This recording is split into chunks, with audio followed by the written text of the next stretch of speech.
तो स्वागत है दोस्तों आप सभी लोगों का सीए इंटरमीडिएट के इस धमाकेदार सब्जेक्ट में जिसका नाम है कॉर्पोरेट एंड अदर लॉज। तो ये कॉर्पोरेट एंड अदर लॉज के पूरे 100 मार्क्स की रिस्पॉन्सिबिलिटी के लिए मैं सीएस गौरव माहेश्वरी आपके सामने अप्रोक्सीमेटली 120 से 130 लेक्चर्स के बीच में आप लोगों को ये सब्जेक्ट पूरा की पूरा कंप्लीट करवाने वाला हूं। तो आज हम लोग इस पर्टिकुलर लेक्चर में एक पूरा की पूरा रोड मैप बनाएंगे। हम लोग ये आइडेंटिफाई करेंगे कि भाई इंस्टीट्यूट ने ये सब्जेक्ट हमारे सिलेबस में क्यों रखा हुआ है। तो इस सब्जेक्ट को हमारे सीए इंटरमीडिएट के सिलेबस में रखने के पीछे उनके क्या इंटेंशंस है, उनकी क्या मंशा है, वो क्या चाहते हैं और वो अल्टीमेटली हमें क्या डेवलपमेंट देखना चाहते हैं, इन सारे मुद्दों के ऊपर अपन लोग बात करने वाले हैं। इसी के साथ साथ जो सीए फाउंडेशन में तुम लोगों ने एक बेसिक लेवल का लॉ पढ़ा हुआ है, जैसे ही मैंने ऐसा बोला तो काफी सारे लोगों के तोते उड़ गए भाई। उनको यही समझ में नहीं आया कि भाई सीए फाउंडेशन में लॉ की क्या बात कर रहे हो सर। हमको ही पता है हमने सीए फाउंडेशन में लॉ कैसे पढ़ा, कैसे उसको पास किया एंड वॉट एवर भी द कॉन्सेप्ट वगैरह क्या थे वो सब हम ही को पता है सर। तो आप यदि सीए फाउंडेशन के लॉ की बात करोगे तो सर वहां पे हम लोग जीरो है। ओके, आपको टेंशन लेने की जरूरत नहीं है। भले ही तुम लोग इंटर लेवल पे आ गए हो, सेकंड स्टेज पे आ गए हो, बेसिक लॉ जो तुमको पढ़ना था वो फाउंडेशन में पढ़ना था, चाहे तुमने पढ़ा हो या ना पढ़ा हो, तुम लोगों को टेंशन लेने की जरूरत नहीं है। तुम्हारा भाई तुम्हें बिल्कुल जीरो लेवल से, फाउंडेशन लेवल से लॉ की एक एक बारीकियां सिखाने वाला है। ठीक है, so first of all we have to understand, हम लोग यहां पर समझेंगे कि भाई लॉ बनता कैसे है, लॉ में क्या क्या टर्मिनोलॉजीज यूज होती है। भाई सेक्शंस और आर्टिकल्स का एक बहुत जबरदस्त कॉम्बिनेशन जो है वो अपन लोग देखने वाले हैं। अपार्ट फ्रॉम दिस हम लोग ये भी देखेंगे कि हमारी जो अथॉरिटी है, हमारे गवर्नमेंट की जो बॉडी है, हमारे पार्लियामेंट की जो फंक्शंस है, उन फंक्शंस को हम लोग यहां पर कैसे परफॉर्म करते हैं। तो उन सारी चीजों का हम लोग वहां पर इस पर्टिकुलर लेक्चर में बहुत डिटेल में डिस्कशन करने वाले हैं। पर उसके साथ साथ इस लेक्चर को स्टार्ट करने से पहले कुछ 1 मिनट या 2 मिनट के लिए मैं तुम्हारे साथ में कुछ डिस्कशन करना चाहूंगा। बहुत इंपॉर्टेंट इंस्ट्रक्शन देना चाहूंगा मैं तुम लोगों को, बिकॉज वो स्टार्टिंग से ही हमको ध्यान में रखना है यार। और जो भी तुम कॉपी बनाने वाले हो, हाँ लॉ की एक कॉपी मतलब रजिस्टर, भाई ऐसा मत करना कि अपने घर में कोई छोटा भाई बहन होगा, उस छोटे भाई बहन की 5 रुपए 10 रुपए वाली इतनी सी कॉपी बना ली। वाई? बिकॉज सर ने बोला था कॉपी बनाने के लिए, नहीं। इनको क्या पता मेरे करी कितनी मेहनत, सारी बातों से था मैं पूरा सहमत, सारी जिंदगी इन्होंने मुझको रुलाया, इनको भी तो मिला था जो मैंने कमाया। तो एक रजिस्टर बनाना, व्हाइट पेपर का रजिस्टर बनाना है एंड इनिशियली जो 3-4 पेजेस है भाइयों, वो 3-4 पेजेस को आप लोगों को ब्लैंक छोड़ देना है, जहां पे हम लोग बहुत इंपॉर्टेंट बातें जो है वो लिखने वाले हैं। तो जो इंपॉर्टेंट बातें लिखने वाले हैं उसमें से सबसे इंपॉर्टेंट बातों को पहले ही तुम लोग वहां पर नोट डाउन कर लो, और वो ये है कि पेपर जो है तुम लोगों का इस बार ऑब्जेक्टिव पेपर नहीं होगा, एमसीक्यू बेस्ड पेपर नहीं है जैसे तुम लोगों ने सीए फाउंडेशन में दिया था। सर सीए फाउंडेशन में तो लॉ सब्जेक्टिव था भाई, लेकिन वहां पे सीए फाउंडेशन में तुम्हारा वो जो इकोनॉमिक्स और मैथमेटिक्स दैट इज क्यूए वाला जो पेपर था ना, वहां पे तुम्हारी गोला भरो प्रतियोगिता बहुत जबरदस्त लेवल की हो गई थी यार। तो हम लोगों को अब यहां पर सारे के सारे जो पेपर देना है वो पेपर सब्जेक्टिव रहेंगे 70%। Oh my God sir, how can you से 70%? अरे रुको ना, अभी मैं तुम लोगों को बताऊंगा कि मैं 70% क्यों बोल रहा हूं यहां पर। तो जो पेपर है हमारे लॉ का वो सब्जेक्टिव पेपर होगा 70%, बाकी रिमेनिंग के लिए क्या स्कीम है वो स्कीम मैं तुमको बताऊंगा और तुम जाके सबको बता देना। तो यहां पे अभी जो हमारा पेपर है उस पेपर की सबसे पहली रिक्वायरमेंट ये है भाई, फ्रॉम द फर्स्ट डे लिख लेना कॉपी पे, फ्रॉम द फर्स्ट डे हम लोग डेली एक काम करेंगे कि जो भी लेक्चर्स हमारे पास आएगा हम लोग डेली के डेली बेसिस पे उसको कंप्लीट करेंगे। एंड डेली के डेली बेसिस पे कंप्लीट करने के साथ साथ जो भी इंपॉर्टेंट नोट्स होंगे वो नोट्स भी हम लोग अकॉर्डिंगली प्रिपेयर कर लेंगे। एंड एवरी संडे भाई, मेरा संडे के दिन कोई लेक्चर नहीं आएगा तुम्हारे पास में, तो भाई मेरा संडे कोई लेक्चर नहीं आएगा इसका मतलब ये नहीं है कि मैं आराम से संडे के दिन भाई सोऊंगा एकदम तन्ना के, नहीं, ऐसी कोई बात नहीं है। संडे के दिन मैं तुम लोगों को लेक्चर इसलिए नहीं दूंगा बिकॉज पूरे के पूरे वीक में जो भी तुम लोगों ने पढ़ा है उस पढ़े हुए का रिवीजन करना बेहद जरूरी है भाई। And subject like law, audit, IT, SM, मतलब जो तुम्हारा ईआईएस एसएम वाला जो सब्जेक्ट है उनके लिए तो रिवीजन करना मतलब कॉन्टिन्यूअस बेसिस पे रिवीजन करना बेहद जरूरी है। तो इसी इंटेंशन के साथ में तुम लोगों को मैं मंडे से लेकर सैटरडे तक डेली लेक्चर्स मिलेंगे एंड संडे के दिन भाई पूरा की पूरा हम लोगों को यहां पर प्रॉपर रिवीजन करना रहेगा। तो चलो अभी सबसे पहली चीज, डेली लेक्चर कंप्लीट करना है, ये अपने नोटबुक में नोट डाउन कर लो। सेकंड थिंग भाई, जो जो इंपॉर्टेंट पॉइंट्स तुमको लगते हैं मैं तो तुम लोगों को बताऊंगा ही बताऊंगा। अपार्ट फ्रॉम दिस, यदि मेरे बताने के साथ साथ भी तुमको तुम्हारे पर्सनल लेवल पे लगता है कि भाई ये पॉइंट्स हमारे लिए इंपॉर्टेंट हो सकते हैं, ये पॉइंट हमको एग्जामिनेशन पॉइंट ऑफ व्यू से ध्यान रखना है, तो उसको अलग से नोट डाउन करके रखना, उसके शॉर्ट नोट्स बनाना। बिकॉज यहां पे एक चीज ध्यान रख लेना भाई, 70 मार्क्स का जो सब्जेक्टिव पेपर है ना, उसमें आपके मैक्सिमम मार्क्स यार राइटिंग स्किल्स के ऊपर डिपेंड करेंगे। जितनी अच्छी आपकी राइटिंग स्किल्स होगी, जितनी अच्छी आपकी लैंग्वेज पे कमांड होगी, उतने अच्छे मार्क्स सीए इंस्टीट्यूट आपको देगा। सीए इंस्टीट्यूट मतलब वो जो चेकर जो होगा वो आपको प्रोवाइड करेगा। तो देखो यार, पढ़ लेंगे यार, सिलेबस भी खत्म कर लेंगे, बट पढ़ना और सिलेबस खत्म करना केवल और केवल हमारा मेन इंटेंशन नहीं है, हमारा मेन मकसद नहीं है भाइयों। यदि तुम मेरे से इस पर्टिकुलर सब्जेक्ट को पढ़ रहे हो ना, तो इस पर्टिकुलर सब्जेक्ट के लिए मेरी जो रिस्पॉन्सिबिलिटी है ना भाई, वो रिस्पॉन्सिबिलिटी है कि एग्जाम में प्रेजेंट कैसे करना है। सबसे पहला फोकस जो रहेगा वो एग्जाम में प्रेजेंटेशन के ऊपर। सेकेंड फोकस जो रहेगा भाई, आज से 3 साल बाद, इनफैक्ट वी कैन से कि भाई जैसे ही तुम लोग सीए इंटरमीडिएट के एग्जाम पास करोगे, उसके बाद भाई तुम्हारी लाइफ में एक इंसान आएगा। इंसान बोल रहा हूं भाई, मैं कोई वो नहीं बोल रहा हूं जो तुम लोग समझ रहे हो। तो तुम्हारी लाइफ में एक इंसान आएगा, एक पर्सन आएगा, जिसको तुम लोग बोलोगे भाई तुम्हारा प्रिंसिपल, मतलब एक चार्टर्ड अकाउंटेंट के अंडर में तुम लोग क्या करने वाले हो, ट्रेनिंग करने वाले हो। तो जब तुम लोग जाओ, अपनी ट्रेनिंग पे जाओ, अपनी आर्टिकलशिप पे जाओ, तो भाई वहां पर ना तुम लोगों को लगना चाहिए कि यार यदि लॉ से रिलेटेड कोई पॉइंट आया है तो विथ सेक्शन, विथ लॉजिक मेरे को उसका रीजन पता होना चाहिए। तो मैं तुम लोगों को तैयार करूंगा। सबसे पहली चीज यार भाई, जो बेसिक इंटेंशन है जिसके लिए तुम और मैं दोनों आज इस क्लास में, वो है एग्जामिनेशन को क्लियर करना। सेकंड जो हमारा मकसद रहेगा, सेकंड जो हमारा एम होगा, सेकंड जो हमारा एजेंडा होगा भाई, वो एजेंडा होगा कि एग्जामिनेशन क्लियर करने के साथ साथ भाई एक नॉलेज लेवल को भी डेवलप करना यार। मतलब यार, यदि तुम किसी चार्टर्ड अकाउंटेंट के अंडर में कोई आर्टिकलशिप करने गए और फॉर एग्जांपल यदि उसको लॉ से रिलेटेड कोई पर्टिकुलर प्रोविजंस यदि तुमसे पूछता है या तुमसे एडवाइस मांगता है, तो भाई वो लेवल तुम लोगों का होना चाहिए भाई कि तुम्हारे प्रिंसिपल को भी लगे कि यार इस आर्टिकल के पास, इस नए नवेले आर्टिकल के पास में क्या जबरदस्त नॉलेज है यार। तो हम लोग इसी इंटेंशन को ध्यान में रखते हुए पढ़ेंगे। सबसे पहली, again I am repeating, bar bar repeat करूंगा मैं, सबसे पहला इंटेंशन है भाई कि हम लोगों को एग्जामिनेशन क्लियर करने के लिए जो रिक्वायरमेंट है उस पर फोकस करना है। सेकंड जो हमारा इंटेंशन होगा भाई, वो इंटेंशन ये रहेगा कि कहीं ना कहीं प्रैक्टिकल लाइफ से मैं तुम लोगों को कनेक्ट करके बताऊंगा। सर आप प्रैक्टिकल लाइफ से कनेक्ट कैसे करोगे? देखो सुनो, पिछले 6 सालों से मैं प्रैक्टिसिंग कंपनी सेक्रेटरी हूं, as well as 6 to 7 years मुझे पढ़ाते पढ़ाते भी हो गए हैं इस लॉ के सब्जेक्ट को हर एक लेवल पे सीए और सीएस जैसे कोर्सेज के लिए। प्लस साथ ही साथ हम लोग जब हमारे ऑफिसेस में क्लाइंट को जो सर्विसेज देते हैं, वहां पे क्या क्या प्रैक्टिकल इश्यूज आते हैं, कैसे लॉ के प्रोविजंस को अप्लाई किया जाता है, उन सारी चीजों को मैं तुम्हारे साथ में शेयर करूंगा। इनफैक्ट हम लोग जब कंपनी लॉ पढ़ना स्टार्ट करेंगे ना, तो जब हम लोग कंपनी इनकॉर्पोरेशन का टॉपिक पढ़ेंगे, तो वो कंपनी इनकॉर्पोरेशन का टॉपिक पढ़ने के बाद में एक्चुअल में कैसे कंपनी इनकॉर्पोरेट होती है, वो कंपनी भी इनकॉर्पोरेट करके मैं तुम लोगों को दिखाऊंगा। तो ये सारी की सारी चीजों को हम लोग ग्रेजुअली यार धीरे धीरे, मतलब मैं तुम लोगों के लिए कोई ऐसी बात नहीं कर रहा हूं भाइयों कि यार तुम मेरे से पढ़ लो, यदि तुमने मेरे से पढ़ लिया, मेरे यहां पे क्लासेस अटेंड कर ली, तो मैं तुम्हारे लिए चांद सितारे तोड़ के ना आऊंगा। नहीं, ऐसी बात नहीं कर रहा हूं नालायकों। मैं तुम लोगों को बोल रहा हूं यार, जितनी मेहनत मैं कर रहा हूं उतनी ही मेहनत तुम्हें भी करनी है। इनफैक्ट जितनी मेहनत तुम करोगे उतनी ही मेहनत मुझे भी करनी है। और बिलीव मी यार, यदि हम दोनों ने इक्वल मेहनत कर ली ना, तो हमारा जो मकसद है, तुम्हारा और मेरा जो मकसद है, वो दोनों के मकसद फुलफिल हो जाएंगे। तो इसी इंटेंशन के साथ चलिए शुरू करते हैं आज हमारा डे 1, जहां पे हम लोग इस सब्जेक्ट के बारे में कुछ बेसिक बातें करने वाले हैं। तो देखिए दोस्तों, आप लोग स्क्रीन पे देख सकते हो, हमारे सब्जेक्ट का जो कंप्लीट नेम है वो है corporate and other laws. Corporate and other laws.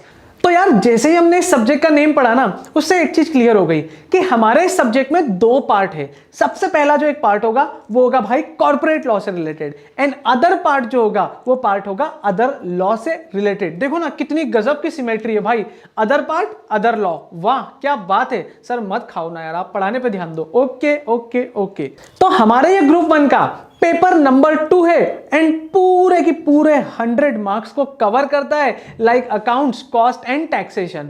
तो 100 मार्क का ये जो बाइफर्केशन है, इस बाइफर्केशन को हम लोग यहां पर समझने की कोशिश करते हैं। तो सबसे पहले part A and then part B. तो ये जो पार्ट ए है भाइयों, इस पार्ट ए में 60 मार्क्स के लिए तुम लोगों को कॉर्पोरेट लॉ आने वाला है। तो यार 100 मार्क्स में से ना 60 मार्क्स जो है वो तुम्हारे कॉर्पोरेट लॉ पे अलोकेटेड है। बोले ये कॉर्पोरेट लॉ मतलब क्या? अरे कुछ नहीं रे बाबू, कॉर्पोरेट लॉ मतलब हमारे जो कंपनीज एक्ट 2013 है ना, इस कंपनीज एक्ट 2013 का फैंसी नेम भाई, जो मतलब ऐसा बोलते हैं ना, कॉर्पोरेट में जो वर्ड यूज किया जाता है कंपनी लॉ के लिए उसको बोला जाता है भाई कॉर्पोरेट लॉ। तो ये जो कॉर्पोरेट लॉ है nothing but it just a companies act 2013। तो हम लोगों को यहां पर कंपनीज एक्ट 2013 पढ़ना है। सर एक बात बताऊं, हमने तो फाउंडेशन में ऐसा सुना था कि कंपनीज एक्ट 2013 जो होता है वो बहुत बड़ा होता है, बहुत वाइडर होता है सर। तो क्या हमको यहां पे पूरा की पूरा कंपनीज एक्ट पढ़ना है क्या? यार ऐसा नहीं है, प्लीज समझो। अभी तुम लोग कौन से लेवल पे हो? बोले सर हम लोग सीए इंटरमीडिएट पे। क्या अभी फाइनल लेवल पे पहुंच गए क्या? नहीं पहुंचे। तो क्या तुम लोगों को पूरा की पूरा कंपनी लॉ अभी पढ़ना है क्या? नहीं। बोले सर अभी नहीं पढ़ना है। तो फिर कितना पढ़ना है? अरे बताऊंगा ना। सर बोले ये तो गलत बात है, सवाल भी आप ही पूछ रहे हो, जवाब भी आप ही दे रहे हो, कोई बात नहीं, इट्स ओके। काम की बात ये सुनो भाई, तो साहब हमारा ये जो सब्जेक्ट है ये 2 पार्ट में डिवाइडेड है। पहला जो पार्ट ए है वो कॉर्पोरेट लॉ से बिलोंग करता है, एंड जो पार्ट बी है वो अदर लॉ से बिलोंग करता है। एंड जो मार्क्स का डिस्ट्रीब्यूशन है वो मार्क्स डिस्ट्रीब्यूशन भी कुछ इस तरीके से है कि 60 मार्क्स जो है वो for corporate law and 40 marks जो है भाई वो अदर लॉ के लिए डिस्ट्रीब्यूटेड है। अब बात आती है सर कि ये 60 और 40 का जो रेशियो है यहां पर हम लोगों को क्या क्या कैसे कैसे पढ़ना है, एक बार उसके बारे में भी थोड़ी सी बात हो जाए। तो देखो साहब 60 मार्क्स, सबसे पहले हम लोग बात करेंगे 60 मार्क्स के लिए। तो हमारी जो इनिशियल क्लासेस होगी भाइयों, वो इनिशियल क्लासेस इस 60 मार्क्स को कवर करने के लिए रहने वाली है। एंड फिर हम लोग बीच में कहीं से ग्रेजुअली ये जो अदर लॉस के टॉपिक है इन अदर लॉस को भी स्टार्ट करेंगे।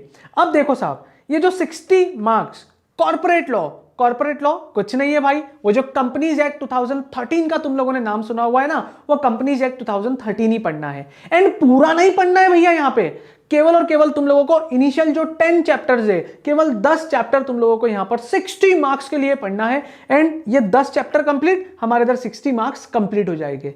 ये नहीं बोल रहा हूं 10 चैप्टर कंप्लीट और तुम लोगों के 60 मार्क्स आ गए, मैं ये बोल रहा हूं भाई कि जैसे ये 10 चैप्टर कंप्लीट होंगे तुम्हारे इधर 60 मार्क्स का जो सिलेबस है ये पूरा की पूरा कंप्लीट हो जाएगा। एंड पार्ट बी की यदि मैं बात करूं, part be simply 40 marks, other law नाम है इसका, अदर लॉज। तो जैसे हम लोग बोलते हैं अदर लॉज, तो हमको एक चीज समझ में आ जाती है भाई कि यहां पर केवल और केवल एक लॉ नहीं पढ़ना है like part A companies act 2013। यहां पे हम लोगों को काफी सारे अलग अलग टाइप के लॉज पढ़ना है। और वो लॉज कितने टाइप के होंगे भाई? 4 टाइप के होने वाले हैं। तो एक टोटल मिला के हमारे कितने मार्क्स होंगे? 100 मार्क्स। तो ये हमारे 100 मार्क्स कंप्लीट होने के बाद में अब यदि हम लोग एग्जामिनेशन पॉइंट ऑफ व्यू से बात करें भाई, तो एग्जामिनेशन पॉइंट ऑफ व्यू से हमारा जो पेपर है वो पेपर 2 पार्ट में डिवाइड होकर आएगा। First part for 70 marks and second part for 30 marks. मतलब 70 और 30 के रेशियो में डिवाइड होकर आएगा। कैसे? फर्स्ट 70 मार्क्स जो है ये 70 मार्क्स तुम्हारे सब्जेक्टिव रहेंगे। इट मींस व्हाट, यहां पर तुमको दिए गए प्रश्नों के उत्तर लिखना रहेंगे। मतलब यहां पर सारे के सारे थ्योरेटिकल क्वेश्चंस होने वाले हैं। तो ये जो रिमेनिंग 30 मार्क्स है भाई, इस रिमेनिंग 30 मार्क्स में तुम लोगों को एमसीक्यूज एंड एमसीक्यूज के साथ साथ कुछ केस स्टडीज बेस्ड क्वेश्चंस होंगे। अगेन आई एम सेइंग कि ये सब्जेक्टिव नहीं होंगे, टोटली कैसे बेस्ड होंगे भाई? ऑब्जेक्टिव एमसीक्यू बेस्ड होने वाले। तो अब देखो यहां पर तुम लोगों के लिए काफी अच्छा पेपर पैटर्न सेट करके रखा है भाई। 70-30 का रेशियो है। 70 मार्क्स के तुम लोगों के लिए सब्जेक्टिव पेपर आने वाला है एंड 30 मार्क्स का जो है वो एमसीक्यू पैटर्न होने वाला है। नाउ अब हम लोग इस पार्ट ए के लिए कुछ बेसिक डिस्कशन करेंगे कि हम लोग किस डायरेक्शन में सब्जेक्ट को स्टार्ट करने वाले हैं। तो भाइयों सबसे पहले आप लोग देखिए पार्ट ए हमारा जो है कॉर्पोरेट लॉ, जो 60 मार्क्स की हम लोग तैयारी करने वाले हैं। उस 60 मार्क्स की तैयारी के लिए हमको कैसे हमारे माइंड को प्रिपेयर करना है, क्या हमारी आइडियोलॉजी होनी चाहिए, इन सारी चीजों के ऊपर हम लोग यहां पर डिस्कशन करेंगे। सबसे पहला जो लेवल ऑफ नॉलेज है वो नॉलेज आपको कैसा चाहिए भाई? Basic to working. ये बेसिक इंस्टीट्यूट ने नहीं बोला है, लेकिन ये बेसिक लेवल को मुझे कवर करना है। बिकॉज वो जो फाउंडेशन वाला जो लॉ था, वो जो फाउंडेशन के जो कॉन्सेप्ट्स थे यार, मैं तुम लोगों को नहीं पढ़ाऊंगा। मैं तुमको सेल्स ऑफ गुड्स एक्ट नहीं पढ़ाने वाला हूं, मैं तुमको इंडियन पार्टनरशिप एक्ट नहीं पढ़ाने वाला हूं, मैं तुम लोगों को यार ऐसे एलएलपी वगैरह नहीं पढ़ाऊंगा। बट लॉ के जो एक बेसिक कॉन्सेप्ट्स है यार, कि कैसे लॉ बनता है, कैसे लॉ को यूटिलाइज किया जाता है, वो सारी चीजें मुझे तुम लोगों को बतानी है। इसीलिए मैंने यहां पर अपने मन से लिखा है कि हमारा जो लेवल होगा, जो नॉलेज चाहिए हमको, वो कैसी चाहिए भाई, बेसिक से लेके वर्किंग नॉलेज तक की। सर बेसिक समझ में आ गया, what do you mean by working knowledge? देखो सीए इंटर पास करने के बाद जब तुम लोग आर्टिकलशिप करने जाओगे तो उस आर्टिकलशिप पे जो इनिशियल लेवल पे चीजें काम में आती है, वो सारी चीजों की नॉलेज तुम लोगों को होनी चाहिए विथ रिस्पेक्ट टू लॉ। तो यहां पे हम लोग जो कवर करेंगे वो ये सारी चीजें कवर करने वाले हैं। तो ये जो 60 मार्क्स का कॉर्पोरेट लॉ है, इस कॉर्पोरेट लॉ के लिए इनिशियली क्या क्या चीजें हम लोगों को ध्यान रखना है, उनके रिस्पेक्ट में हम लोग यहां पर डिस्कशन कर लेते हैं। सबसे पहला पॉइंट, तो भाइयों इस सब्जेक्ट को पढ़ने के लिए हमारे पास जो एक्सपर्टीज चाहिए, जो नॉलेज चाहिए, वो नॉलेज हम लोगों को लेना है भाई बेसिक से लेकर वर्किंग नॉलेज तक का। तो यहां पे जो बेसिक नॉलेज है ना, ये मैंने अपने मन से ऐड ऑन किया है जस्ट बिकॉज फाउंडेशन के वो जो कुछ बेसिक कॉन्सेप्ट्स थे जो तुमने वहां पर स्किप कर दिए हैं या इनफैक्ट पढ़े भी हो तो तुम लोगों को याद नहीं है, तो उन सारी चीजों पर एक बार ब्रश अप करने के लिए हम लोग सारे के सारे बेसिक कॉन्सेप्ट्स को भी यहां पर रिवाइज करेंगे। देन सेकेंड पॉइंट आता है कि इस कॉर्पोरेट लॉ में हमको अल्टीमेटली क्या पढ़ना है। कॉर्पोरेट लॉ कुछ नहीं है यार, वो ऐसा बचपन में हम लोग एक सीरियल देखते थे ना कि एक तरफ होता था शक्तिमान, और वो शक्तिमान जैसे हाथ घुमाता था तो वो क्या बन जाता था, बाल गंगाधर। तो भाई सिंपल सी बात है, ये कॉर्पोरेट लॉ कुछ नहीं है। अल्टीमेटली हम लोगों को यहां पर पढ़ना है कंपनीज एक्ट 2013। तो कंपनीज एक्ट 2013 के रिस्पेक्ट में हम लोगों को पढ़ना है। अब ये बात आती है कि कंपनीज एक्ट 2013 तो इतना बड़ा है सर, वहां पे अप्रोक्सीमेटली 470 सेक्शंस है। 470 सेक्शंस के साथ साथ 29 चैप्टर्स है, एंड 29 चैप्टर्स के साथ साथ 7 हमको वहां पर शेड्यूल्स भी पढ़ने हैं। सर एक बार ये कहीं पे लिखा दो ना। अरे बाबा लिखा दूंगा, सब चीजें प्रॉपर्ली नोट डाउन करूंगा, पहले सुन लो। पूरे के पूरे कंपनीज एक्ट 2013 में कितने सेक्शंस है? 470 सेक्शंस है। कितने चैप्टर्स है? बेयर एक्ट के चैप्टर्स बोल रहा हूं मैं। कितने चैप्टर्स है? 29 चैप्टर्स है। तो केवल और केवल आपको इतना नहीं पढ़ना है, 470 sections along with 29 chapters along with 7 schedules, और इन 7 शेड्यूल्स के साथ साथ में काफी सारे फॉर्म्स है, काफी सारे रूल्स एंड रेगुलेशंस है। ये तुम लोगों को अपनी पूरी की पूरी सीए की जर्नी में पढ़ना है। बट अभी हमारे इस इंटरमीडिएट लेवल पे हम लोगों को केवल और केवल 10 चैप्टर्स पढ़ना है उस 29 चैप्टर्स में से। तो यहां पे टोटल इन टोटलिटी हम लोग 1 से लेके 10 चैप्टर्स पढ़ने वाले हैं, और उन 1 से लेके 10 चैप्टर्स में आउट ऑफ 470 सेक्शंस हम लोगों को केवल और केवल 1 से लेके 149 सेक्शंस पढ़ना है। 1 से लेके 149 सेक्शन तक की हमारी ये जर्नी रहेगी जो कि 10 चैप्टर्स में डिवाइडेड है। अब पार्ट फ्रॉम दिस सबसे इंपॉर्टेंट, अप्रोक्सीमेटली 80 to 90 लेक्चर्स, 80 से 90 लेक्चर्स लगेंगे हम लोगों को किस चीज को कंप्लीट करने के लिए। हमारा 60 मार्क्स का जो ये corporate law that is companies act 2013 वाला पोर्शन है, इसको कंप्लीट करने के लिए हम लोगों को 80 to 90 लेक्चर्स लगेंगे, एंड जो रिमेनिंग लेक्चर्स है वो उस 40 मार्क्स के पार्ट को कवर करने के लिए हम लोगों को लगने वाले हैं। तो देखो एक बेसिक प्रोफार्मा मैंने तुम लोगों के सामने पूरा की पूरा प्रोवाइड कर दिया है। क्या हमारा सब्जेक्ट है, कैसे यहाँ पे एग्जाम्स में क्वेश्चंस वगैरह पूछेंगे, उन सारी चीजों की प्लानिंग्स अभी से हम लोगों को करके चलना है। एंड देन जो सबसे इंपॉर्टेंट चीज है भाई कि राइटिंग प्रैक्टिस और डेली की डेली हम लोगों को रेगुलरिटी जो मेंटेन करना है वो अभी यहाँ पर हम लोगों ने डिस्कस कर लिया है। तो देखो यार अल्टीमेटली हम लोग ना कंपनीज एक्ट 2013 स्टार्ट करने वाले हैं। कंपनीज एक्ट 2013 बोले तो क्या, एक लॉ का पार्ट है भाई, लॉ ही है, ये भी कानून है। पर किसी भी कानून को बनाने के पीछे क्या लॉजिक होते हैं वो एक सेकेंडरी चीज है। उससे पहले भी ये देखना बहुत जरूरी होता है कि भाई अल्टीमेटली लॉ कैसे बनता है, हमारे इंडिया में लॉ मेकिंग प्रोसीजर क्या है, कैसे कोई भी लॉ, कैसे इनैक्टमेंट को एप्लीकेबल किया जाता है, उसको अप्लाई किया जाता है, इन सारी चीजों को समझना ना बेहद जरूरी हो जाता है। तो सबसे फर्स्ट क्लास में हमारे यहां पे हम लोग कंपनीज एक्ट 2013 के प्रोविजंस को स्टार्ट करने से पहले हम लोग यहां पर यह देखेंगे कि भाई इंडिया में लॉ कैसे बनता है। देखो हम लोग जब भी कंपनीज एक्ट 2013 पढ़ेंगे तो वहां पे क्या यूज करने वाले हैं, सेक्शंस। कितने सेक्शंस पढ़ना है हम लोगों को, 1 से लेके 149 तक के सेक्शंस पढ़ना रहेंगे। तो ये 1 से लेके 149 सेक्शंस जो हम लोगों को पढ़ना होंगे, तो यहां पे लॉ मेकर ने क्या सोच के इन सेक्शंस की बाइंडिंग की होगी, क्या सोच के इन सेक्शंस को डेवलप किया होगा, उन सारी चीजों को सबसे पहले हम लोग यहां पर समझ लेते हैं।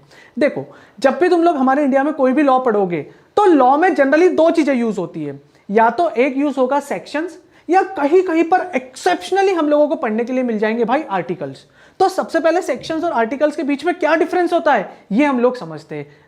यदि हम लोग बात करेंगे सेक्शंस की, तो जब भी हम लोग कोई पर्टिकुलर एक्ट पढ़ेंगे, कोई पर्टिकुलर एक्ट पढ़ने का मतलब, तुम लोगों ने फाउंडेशन में ना इंडियन कॉन्ट्रैक्ट एक्ट भी पढ़ा है, पार्टनरशिप एक्ट भी पढ़ा था, सेल्स ऑफ गुड्स एक्ट भी पढ़ा था यार, वो एक कौन सा एक्ट था, और हाँ एलएलपी एक्ट भी पढ़ा हुआ है, एंड साथ ही साथ तुम लोगों ने कंपनीज एक्ट 2013 भी पढ़ा था। तो यार इतने सारे जब एक्ट्स पढ़े थे ना तुमने, तो वहां पे अगेन एंड अगेन जब भी कोई नया कॉन्सेप्ट पढ़ते थे भाई, तो वहां पे ऐसा आता था कि सेक्शन नंबर 2D के अकॉर्डिंग कंसिडरेशन की डेफिनेशन भाई ये होती है। फिर जब तुम लोग कंपनीज एक्ट 2013 पढ़ते थे, तो वहां पे बोला जाता था कि सेक्शन 7 में कंपनी को इनकॉर्पोरेट कैसे करना है, उसका पूरा की पूरा प्रोसीजर देके रखा है भाई। सेक्शन नंबर 2 में डेफिनेशंस देके रखी हुई है। तो ये यहां पे तुम लोगों ने क्या किया था, जब भी मल्टीपल एक्ट्स पढ़ते हो तो वहां पर हमको सेक्शंस मिलते हैं। लेकिन सुन लेना एक बात ध्यान से, जब भी हमारे इंडिया में कोई भी लॉ थ्रू आर्टिकल, क्या बोल रहा हूं मैं, फिर से सुनना ध्यान से, कोई भी लॉ यदि एक्सप्लेन किया गया है थ्रू आर्टिकल, तो आर्टिकल हमेशा कॉन्स्टिट्यूशन ऑफ इंडिया का पार्ट होते हैं। सुनो ध्यान से, बहुत इंपॉर्टेंट बात बताने जा रहा हूं मैं अल्टीमेटली, और जो हमने 3 पेजेस छोड़ के रखे, 3 पन्ने, उन 3 पन्नों की कहीं किसी लाइन में ये नोट डाउन कर लो कि जब भी हम लोग इंडिया में सेक्शंस की बात करेंगे, जब भी हम लोग इंडिया में सेक्शंस की बात करेंगे, तो वो किसी पर्टिकुलर एक्ट से रिलेटेड होता है। बट जब भी हम लोग आर्टिकल्स की बात करेंगे, तो वो आर्टिकल डायरेक्टली किसको रिफ्लेक्ट करेगा, कॉन्स्टिट्यूशन ऑफ इंडिया को। इन शॉर्ट यार, इन शॉर्ट, और क्रक्स सुन लो, आर्टिकल हमारे इंडिया में केवल और केवल कॉन्स्टिट्यूशन का पार्ट होते हैं, इसके अलावा कहीं पर भी आर्टिकल वर्ड यूज नहीं होता है। लेकिन जब भी हम लोग सेक्शंस पढ़ेंगे, या तुमको कहीं पे ऐसा लिखा हुआ मिल जाए कि एज पर सेक्शन नंबर 10 भाई ये प्रोविजन है, ये प्रोसीजर है, तो वहां पे सेक्शन नंबर 10 किस एक्ट का है, वो स्पेसिफिक एक्ट को तुम लोगों को क्या करना पड़ेगा, रेफर करना पड़ेगा। तो ये एक सबसे इनिशियल यार एकदम जीरो लेवल की बात थी कि सेक्शन मतलब पर्टिकुलर एक्ट, लेकिन जहां पे लिखा है आर्टिकल, तो फिर you have to refer constitution of India. अब देखो बात आती है कि सर कंपनीज एक्ट 2013, तो बोले जो कंपनीज एक्ट 2013 था, क्या इससे पहले हमारे इंडिया में कोई कंपनीज एक्ट नहीं था क्या? क्या उससे पहले हमारे इंडिया में कंपनी एग्जिस्ट भी नहीं करती थी क्या? अरे नलायको, तुम लोगों को पता है कंपनी का तो हिस्ट्री, मतलब कंपनी का जो इतिहास है वो तो बहुत पुराना है यार, मतलब बहुत पहले से कंपनियां बनती आई है, बहुत पहले से इसके ऊपर रूल्स एंड रेगुलेशंस अप्लाई होते थे। एंड रिसेंटली हमारे इंडिया में भी ये जो कंपनीज एक्ट 2013 है ना, इससे पहले कंपनीज एक्ट 1956 हुआ करता था। लेकिन 2013 एक्ट को लाने के पीछे रीजन था भाई, यार वो जो 1956 वाला हमारा कंपनीज एक्ट था ना, वो बहुत आउटडेटेड हो गया था, बाबा आदम के जमाने का हो गया था। अब यदि हम लोग उसमें अमेंडमेंट्स करते ना, तो एक तरीके से बोला जाए तो पूरा की पूरा कंपनीज एक्ट 1956 से चेंज हो जाता। तो भाई हमारे इंडिया में एक पुडारी साहब आए, पुडारी मतलब समझते हो ना, मतलब जो कोई नए काम करने का भार उठाता है, जो कोई भी नए काम करने के लिए पूरा दारोमदार अपने कंधे पे लेता है। भाई हमारे इंडिया में भी एक कमिटी स्टेब्लिश हुई इसके लिए, उस कमिटी का नाम था जे ईरानी कमिटी। उन जे ईरानी कमिटी ने क्या किया कि यार वर्ल्ड की जितनी भी डेवलप्ड एंड डेवलपिंग कंट्री है, वहां पे कॉर्पोरेट लॉ के क्या क्या नए प्रोविजंस है यार, क्या क्या नई नई बातें हैं, उन सारी नई नई बातों का एनालिसिस किया, इंडियन इकोनॉमी के कंटेक्स्ट में उसका रिलेशन, को रिलेशन स्टेब्लिश किया, और उसमें से क्या क्या हमारे लिए लॉ में अडॉप्टेड होना चाहिए, उन सारी चीजों की उन्होंने लिस्ट बनाई। और लिस्ट बनाने के बाद जब वो लिस्ट उन्होंने गवर्नमेंट को दी, तो गवर्नमेंट ने बोला भाई ये जो कंपनीज एक्ट 1956 है ये तो हो गया आउटडेटेड, हम लोग इसका कर देते हैं भाई राम नाम सत्य। और उस 1956 एक्ट का क्या कर दिया इन्होंने, राम नाम सत्य कर दिया, मतलब खत्म कर दिया उसको, पूरी तरीके से ऑब्सोलेट कर दिया। एंड उसकी जगह पर कंपनीज एक्ट 2013 को यहां पे इन्होंने इंट्रोड्यूस किया। तो देखो यार, मैं तुम लोगों को क्या समझाना चाहता हूं, हमारे इंडिया में कोई भी लॉ कैसे बनता है, लॉ फॉर्मिंग कैसे होती है, लॉ मेकिंग कैसे होती है।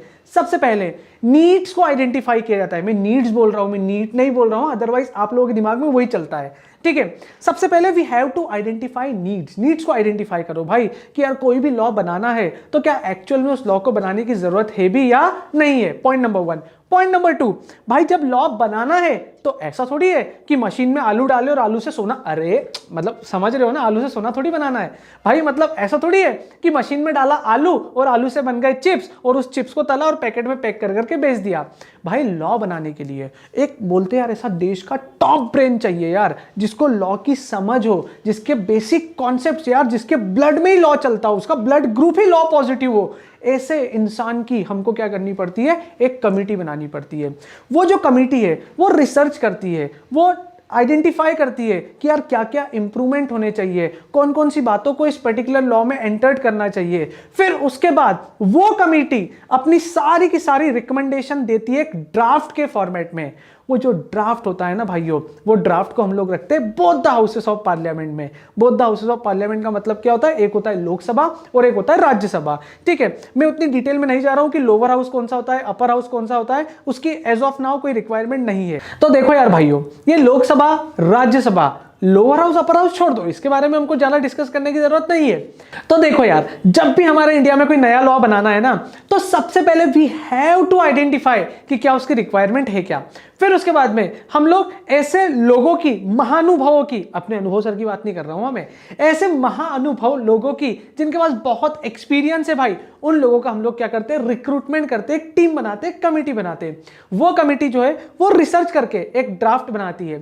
फिर उस ड्राफ्ट को प्रेजेंट किया जाता है both the houses of parliament में। तो यार लोकसभा और राज्यसभा में हम लोग क्या करते हैं, उस ड्राफ्ट को प्रेजेंट करते हैं। एंड जब वो वहां पर अप्रूव हो जाता है, पास हो जाता है, तो उसके बाद क्या बन जाता है, वो बिल बन जाता है। और जैसे ही वो बिल बनता है ना, हम लोग भेज देते हैं भाई उसको, बेच नहीं देते नालायक को, भेज देते हैं। कहां पे भेजते हैं हम लोग उसको, प्रेसिडेंट के पास में। और जिस दिन प्रेसिडेंट उसको पूरा पढ़ लेते हैं, पूरा समझ लेते हैं, और जब वो प्रेसिडेंट जी को लगता है कि भाई इस पर्टिकुलर बिल में कोई भी एरर नहीं है, ये बिल पूरी हर एक एंगल से पूरा है भाई, कंप्लीट है, तो फिर प्रेसिडेंट जी क्या करेंगे, उस पर अपने सिग्नेचर कर देंगे, पेन से, कलम से अपने सिग्नेचर कर देंगे। सर बोले कोई प्रेसिडेंट ऐसा रहा जो पढ़ा लिखा नहीं है, वो सिग्नेचर नहीं कर सकता है, तो क्या वो अंगूठा भी, नालायक वो प्रेसिडेंट है हमारे देश के, क्या वो अंगूठा छाप होंगे क्या, अंगूठा टेक होंगे क्या? प्रेसिडेंट हमेशा लॉ पे क्या करते हैं, सिग्नेचर करते हैं। तो देखो साहब, जिस दिन वो उस बिल पे अपने सिग्नेचर कर देंगे, तो वो दिन से वो अब बिल नहीं रहते हुए क्या बन जाएगा, लॉ बन जाएगा। तो इस तरीके से हमारे इंडिया में एक लॉ को बनाने का पूरा की पूरा एक कंप्लीट प्रोसीजर होता है। और देखो ना यार, ये सारी की सारी स्टेप्स जो है ना, मैंने तुम्हारे सामने बोर्ड पर यहां पर अटैच करके लगाई हुई है। देखिए साहब, सबसे पहला स्टेप नंबर 1 क्या होता है, पब्लिक डिमांड, रिक्वायरमेंट और नीड को आइडेंटिफाई करना कि क्या हमको कोई पर्टिकुलर लॉ बनाने की जरूरत है क्या। सेकेंड पॉइंट, हम लोग क्या करेंगे, गवर्नमेंट अपॉइंट करेगी एक एक्सपर्ट की कमेटी को, महानुभाव एक्सपर्ट लोगों को यहां पर अपॉइंट करेगी। Number 3, expert committee makes draft, क्या बनाएंगे वो लोग, ड्राफ्ट बनाएंगे भाइयों। एंड स्टेप नंबर 4 में क्या होता है, draft present in both the houses of parliament like Lok Sabha and Rajya Sabha. अब ये जो ड्राफ्ट है, ये ड्राफ्ट कहां पे प्रेजेंट किया जाता है, लोकसभा और राज्यसभा में प्रेजेंट किया जाता है। और भाई जैसे ही वहां से उसको अप्रूवल मिलती है, उसके बाद में ये क्या बन जाता है भाई, बिल। और इस बिल को प्रेजेंट किया जाता है प्रेसिडेंट मतलब राष्ट्रपति के सामने। और बोले सर कभी कोई फीमेल हो तो राष्ट्रपत्नी, अरे यार कैसी बात कर रहे हो तुम लोग, भाई प्रेसिडेंट मतलब प्रेसिडेंट, बस इतना ही पढ़ो। ये लॉ में कभी क्वेश्चन नहीं आएगा कि क्या हमारे देश में राष्ट्रपति के अलावा राष्ट्रपत्नी भी हो सकती है क्या, ऐसा कोई भी क्वेश्चन नहीं आएगा। एंड आगे लास्ट में इन्होंने क्या बोला है, after the approval of president it becomes act. अब से यह कानून बन जाता है भाई, परम सुख की प्राप्ति हो जाती है। यहां पर आकर ऐसा लगता है भाई गंगा नहा ली है। और भाई मैं कुछ और नहीं बोल रहा हूं, मैं ये बोल रहा हूं गंगा नहा ली है। ठीक है, तो चलिए इस तरीके से हमारे देश में जो है ना वो क्या होता है, लॉ बनता है। तो देखो यार भाइयों, ये तुम्हारा और मेरा ना पहला इंटरेक्शन है, फर्स्ट डे यार आज। ठीक है, और हम लोगों ने ऐसे अभी कॉर्पोरेट लॉ के सेक्शंस स्टार्ट नहीं किए, बट ये जो भी डिस्कशन किया है ना, this is something going to be very very important यार। आज तुम लोग एक कॉपी बना लेना, होपफुली बहुत सारे स्टूडेंट्स के पास में आज के लेक्चर में अपनी एक सेपरेट कॉपी नहीं होगी, अलग से एक कॉपी बनाना है, जैसे मैं अभी तुमको स्टार्टिंग में बोल चुका हूं। एंड हम लोग कल से जो स्टार्टिंग करेंगे, जो नेक्स्ट लेक्चर तुम लोगों के पास में आने वाला है, वहां पर हम लोग कंपनी लॉ के सेक्शन नंबर 1 से लेके पूरे की पूरे आगे का डिस्कशंस करने वाले। लेकिन उससे पहले थोड़ी सी एक हिस्ट्री बैकग्राउंड देख लेंगे, किस किस डायरेक्शन में कैसे कैसे पढ़ना रहेगा हम लोगों को, एक बार उसको पूरा की पूरा फाइनलाइज करके एंड फ्रॉम टुमारो ऑनवर्ड्स, कल से ही हम लोग धमाकेदार तरीके से ये जो हमारा रंगारंग कार्यक्रम है, इस रंगारंग कार्यक्रम को स्टार्ट करने वाले हैं। तब तक के लिए टेक केयर गाइस, अपना बहुत ध्यान रखिए और हम लोग मिलते हैं। रीच रीच रीच इनको चाहिए रीच, प्लीज प्लीज प्लीज सामने करते प्लीज, बीट बीट बीट इनको करूंगा बीट, हीट हीट हीट मेरा कंटेंट है हीट।